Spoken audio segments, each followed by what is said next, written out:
Okay, students, hello and welcome back. And let's start our topic once again.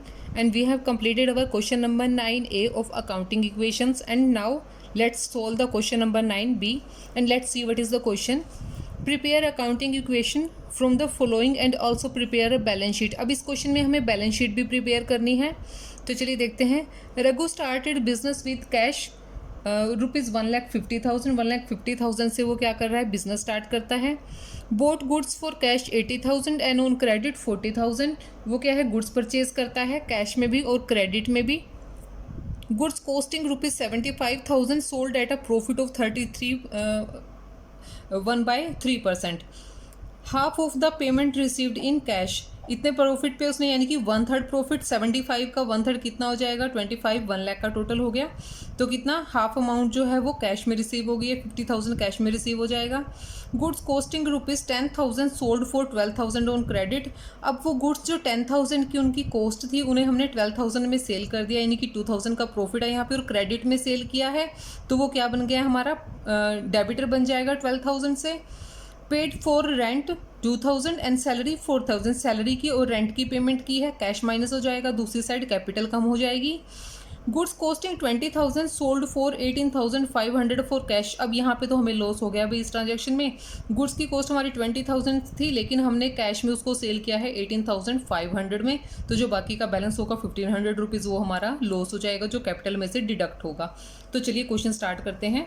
Question number 9b. Transaction 1 bye 1 इनको हम record करते जाएंगे. सबसे पहले तो क्या है, बिजनेस स्टार्ट हो रहा है. तो ट्रांजैक्शन नंबर 1, बिजनेस स्टार्टेड. किससे स्टार्ट किया है, वो कैश से स्टार्ट किया है. Business started with cash. Cash कितनी लेकर आया, 1,50,000 की. स्टॉक में भी कोई चेंज नहीं है, डेटर्स में कोई चेंज नहीं है, ना ही क्रेडिटर में. कैपिटल आ गई है हमारी 1,50,000 की. ट्रांजैक्शन नंबर 2, सेकेंड ट्रांजैक्शन में क्या है, गुड्स परचेज की है कैश में और साथ में क्रेडिट में भी. So goods purchased cash plus credit, दोनों में परचेज किए हैं, कैश में और क्रेडिट में. कैश में कितनी परचेज की हैं, 80,000 और क्रेडिट पे 40,000. 80 + 40 टोटल गुड्स हमारे पास कितनी आ गई, 120 की. कैश में जो परचेज़ किया है हमने उसकी हम कैश में पेमेंट कर देंगे तो कैश माइनस हो जाएगा 80,000 से. और जिनको हमने कैश में पेमेंट नहीं की उनको हम बाद में पेमेंट करेंगे, वो हमारे बन जाएंगे क्रेडिटर 40,000 की. ठीक है, बाकी की ट्रांजैक्शन अभी एज इट इज़, उनमें कोई चेंज नहीं आया. तो इनका नेट इफेक्ट निकाल लेते हैं हम. 150 में से 80 चला गया, कितना कैश बच गया अब हमारे पास, 70,000 का. स्टॉक हमारा कितना है, 120 का. डेटर्स अभी नहीं है. क्रेडिटर बन गए हैं हमारे 140 के, 40 के, नॉट 140. और 150 हमारे पास कैपिटल है. अब नेक्स्ट ट्रांजैक्शन देखते हैं, ट्रांजैक्शन नंबर 3.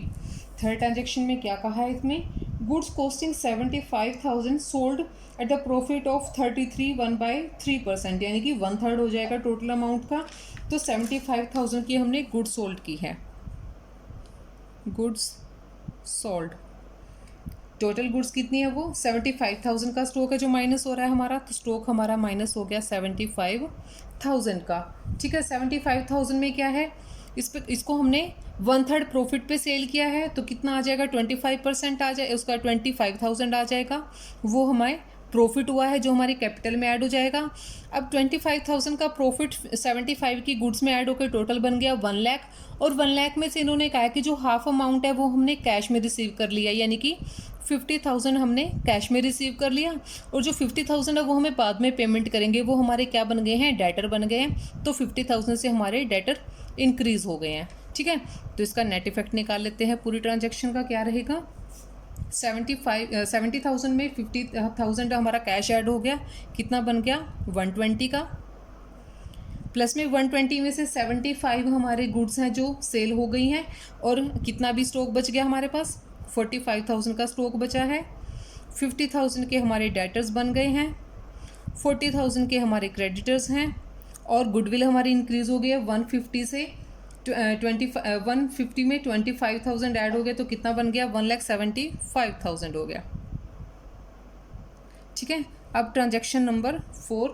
ट्रांजैक्शन में क्या है, गुड्स सेल की हैं हमने कितने में की हैं? 10,000 की गुड्स 12,000 में सेल की हैं और लेकिन क्रेडिट पे सेल की हैं, ठीक है। सो लिखेंगे यहाँ पे goods sold on credit, credit पे सेल की हैं। कितनी गुड्स कितनी कम हुई? 10,000 की बेची हमने तो 10,000 से स्टॉक कम हो गया।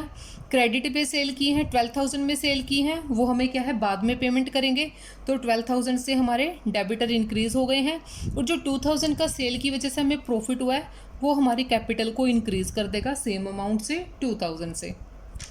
तो बाकी की में अभी जो चेंज नहीं आया है उनको एज इट इज़ रखेंगे। नेट इफेक्ट इसका निकाल लेते हैं, कितना हो जाएगा? कैश अभी 120 का 120 ही है, 45 में से 10 का स्टॉक सेल हो गया तो कितना बच गया? 35 का बचा है। 50 में 12,000 के और डेटर ऐड हो गए तो कितने बन गए हैं? 62,000 के। क्रेडिटर 40,000 है, अभी हमने उनको पेमेंट नहीं की है। और कैपिटल हमारी इंक्रीज़ हुई थी क्योंकि 2,000 के प्रॉफिट पे हमने सेल किया था, तो 175 में 2,000 और ऐड हो गया, कितना बन गया हमारे पास? 177, 1,77,000 की हमारी कैपिटल हो गई है। अब देखते हैं ट्रांजैक्शन नंबर 5 ट्रांजैक्शन में क्या किया हमने? सैलरी की और रेंट की पेमेंट की है। रेंट कितना पेमेंट किया है हमने? 2,000 और salary 4,000। Paid rent and salary, rent और सैलरी को पेमेंट कर दिया। टोटल अमाउंट कितना बन गया? 6,000 हमारा कैश में से चला गया और यही 6,000 हमारी कैपिटल में से भी चला गया है और बाकी के हेड्स में भी कोई चेंज नहीं आया है। इसका नेट इफेक्ट निकालते हैं। 1,20,000 में से 6,000 कैश कम होगी, कितनी बच गई? 1,14,000 प्लस 35,000 का स्टॉक है हमारे पास, 62,000 के डेटर्स हैं, 40,000 के क्रेडिटर्स हैं और कैपिटल हमारी कम हो गई है। पहले 177 की थी, अब 6 चला गया तो 171 बच गया। अब हमारी रह गई है लास्ट ट्रांजैक्शन। लास्ट ट्रांजैक्शन क्या है? गुड्स सेल की हैं हमने, किस पे? लॉस पे सेल की हैं भाई। 20,000 की गुड्स थी और 18,500 में हमने सेल कर दिया।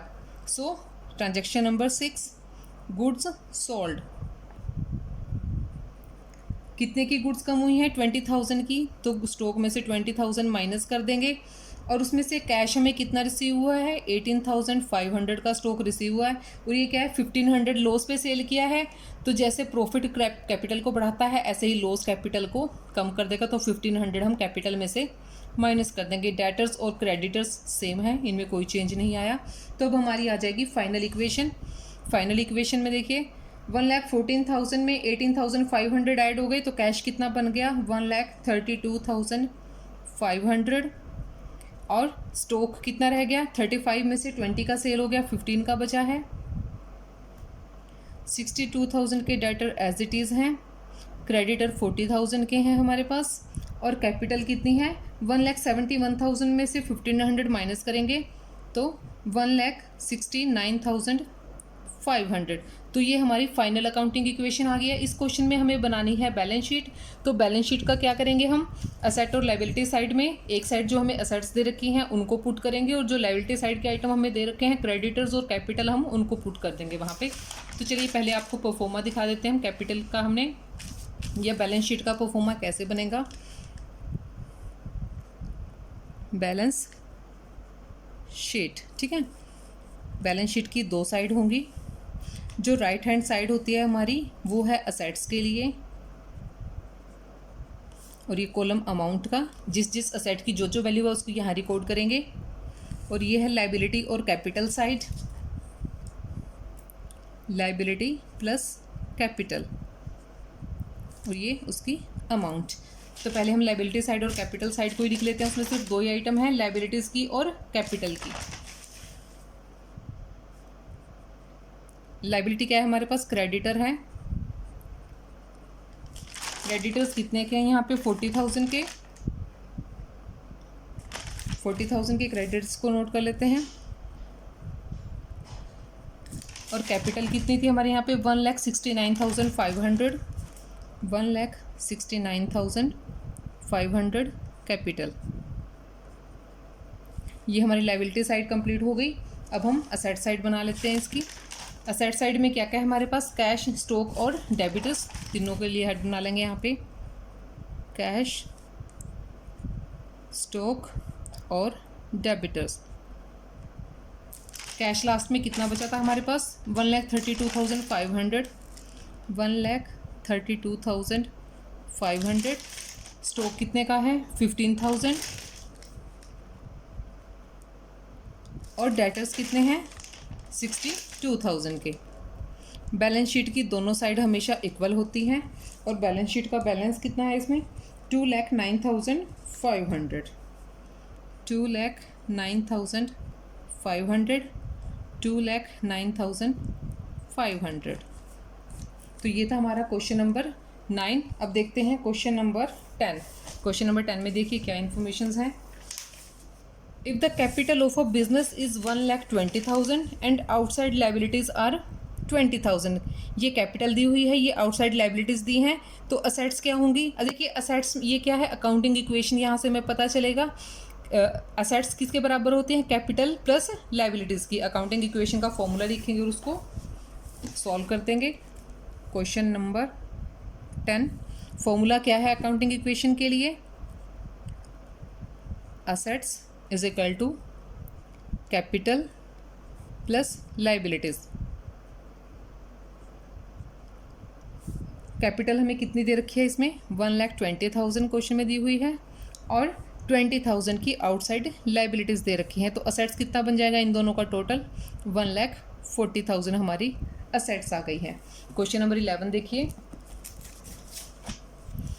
If total assets of a business are 1,30,000 and capital is 80,000, calculate creditors. Creditors हमें निकालने हैं, असेट्स दी हुई हैं और कैपिटल दे रखी है। पहले जो गिवन इन्फॉर्मेशन है वो लिख लेते हैं हम। क्वेश्चन नंबर 11, हमें टोटल असेट्स दी हैं। Total assets is equal to 1,30,000 और कैपिटल इज इक्वल टू 80,000 और क्रेडिटर हमें निकालने हैं।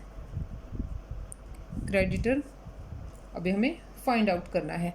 हमारी अकाउंटिंग इक्वेशन क्या होती है? Assets is equal to capital plus liability. Liability कोई भी हो सकती है, लोन हो सकते हैं या क्रेडिटर हो सकते हैं। यहाँ पे हमें क्रेडिटर निकालने के लिए बोला है, तो लाइबिलिटी क्या होगी? यहाँ पे हमारे क्रेडिटर होंगे। ठीक है, असेट्स कितने दिए इसको हम उल्टा लिख लेते हैं इसको, क्योंकि जो चीज़ें हमें फाइंड आउट करनी होती है उनको हम लेफ्ट हैंड साइड रखते हैं। So capital plus creditor is equal to assets. Capital कितनी है? 80,000। क्रेडिटर हमें फाइंड आउट करने हैं। असेट्स हमें दे रखी हैं 1,30,000 की। सो क्रेडिटर के लिए क्या करेंगे? उसको उधर ले जाएंगे, कैपिटल को। 1,30,000 माइनस 80,000, तो क्रेडिटर की वैल्यू हमारी कितनी आ जाएगी? 50,000। तो ये था क्वेश्चन नंबर 11। क्वेश्चन नंबर 12 देखिए। A commenced his cloth business on 1 April 2019। 2019 को वो अपने क्लॉथ का बिजनेस स्टार्ट करता है with a capital of 3 lakh. Capital कितनी है यहाँ पे? 3 lakh rupees. On 31 March 2020 his assets were worth ₹5 lakh. यहाँ पे हमें असेट्स भी दे दी हैं और कैपिटल दे दिया है। एंड लाइबिलिटीज़ आर 1 लाख, और लाइबिलिटी कितनी है? 1 लाख है। तो यहाँ पे हमें क्या है? क्लोजिंग कैपिटल निकालना है और जो प्रॉफिट ड्यूरिंग द ईयर हमने अर्न किया है वो हमें फाइंड आउट करना है। तो चलिए करते हैं क्वेश्चन नंबर 12। ये 11 क्वेश्चन है। क्वेश्चन नंबर 12 करते हैं। कैपिटल इन्वेस्टेड कितनी है? जो हमने बिजनेस स्टार्ट किया है, बिजनेस में जो खर्च किए हैं 3 लाख रुपीज़ लगाए थे। असेट्स कितनी है बिजनेस की? 5 लाख रुपीज़। लाइबिलिटीज़ कितनी दे रखी हैं? 1 लाख रुपीज़ की दे रखी हैं। तो वही हमारा अकाउंटिंग इक्वेशन का फॉर्मूला हम लिख लेते हैं। Assets is equal to capital plus liabilities. ठीक है, अब क्या है? हमें निकालनी है क्लोजिंग कैपिटल, क्लोजिंग कैपिटल हम कैसे निकालते हैं? जो हमारे पास असेट्स होती हैं, क्लोजिंग असेट्स और क्लोजिंग लायबिलिटीज़ होती हैं, उनका हम डिफरेंस निकाल लेते हैं, यानी कि क्लोजिंग असेट्स में से क्लोजिंग लायबिलिटीज़ को माइनस करते हैं। ठीक है, तो यहाँ पे हमें निकालनी है क्लोजिंग कैपिटल।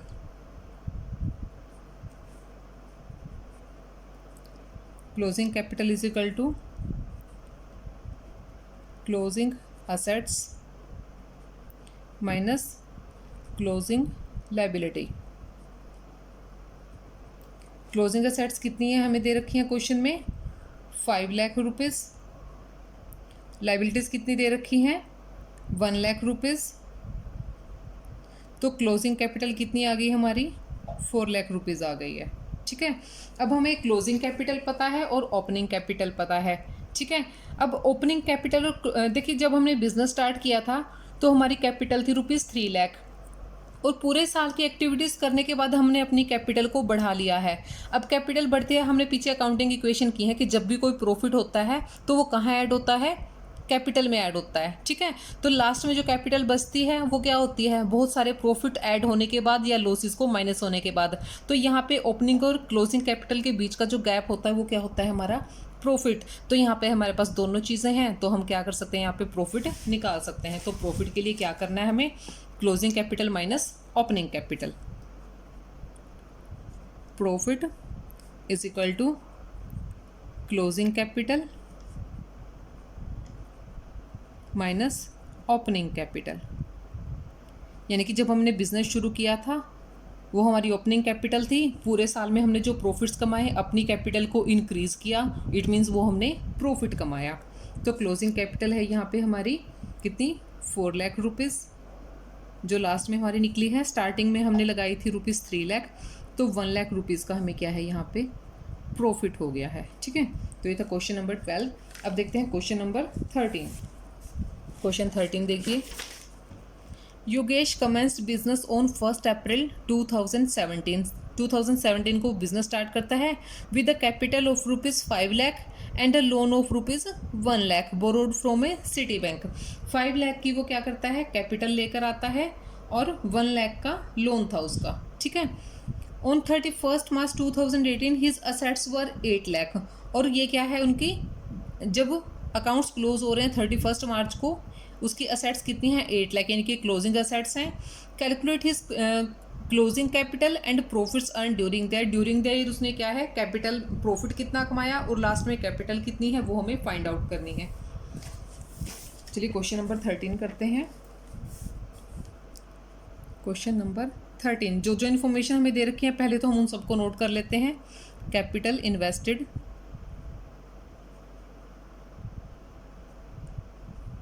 कितनी? 5 लाख से उसने बिजनेस स्टार्ट किया था।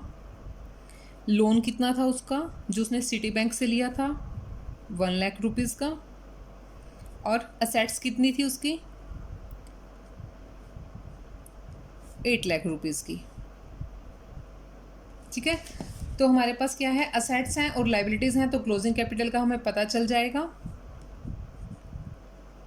Closing capital is equal to assets minus liabilities.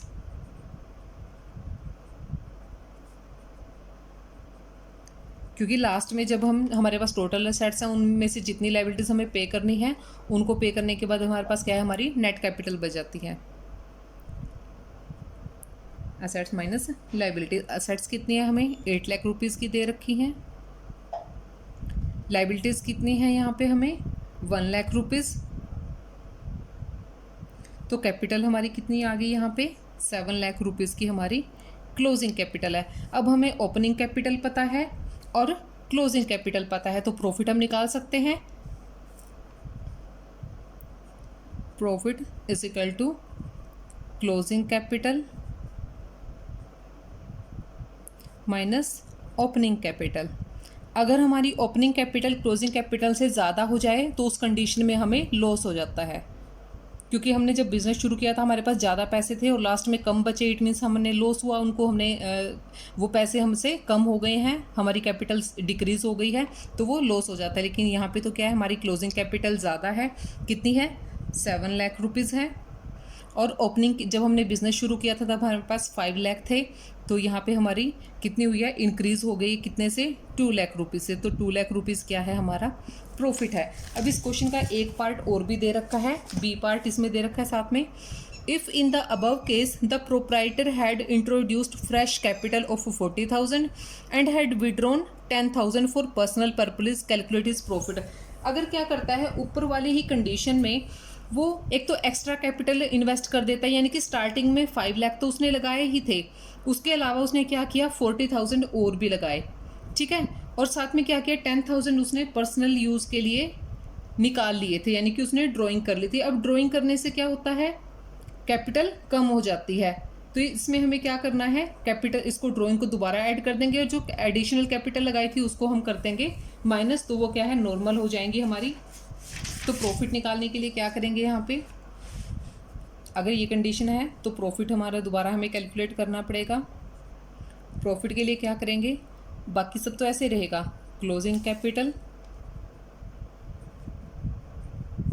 Plus drawings को ऐड कर देंगे और एडिशनल कैपिटल को कर देंगे माइनस,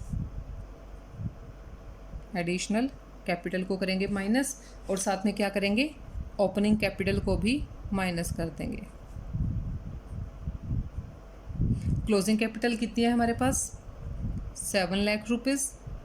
ड्राइंग्स हमने कितनी की थी, 10,000 की, और सॉरी ये माइनस करेंगे। एडिशनल कैपिटल कितनी इन्वेस्ट की थी, 40,000, उसको माइनस करेंगे। और हमारी ओपनिंग कैपिटल कितनी थी, 5 लाख रुपीज़।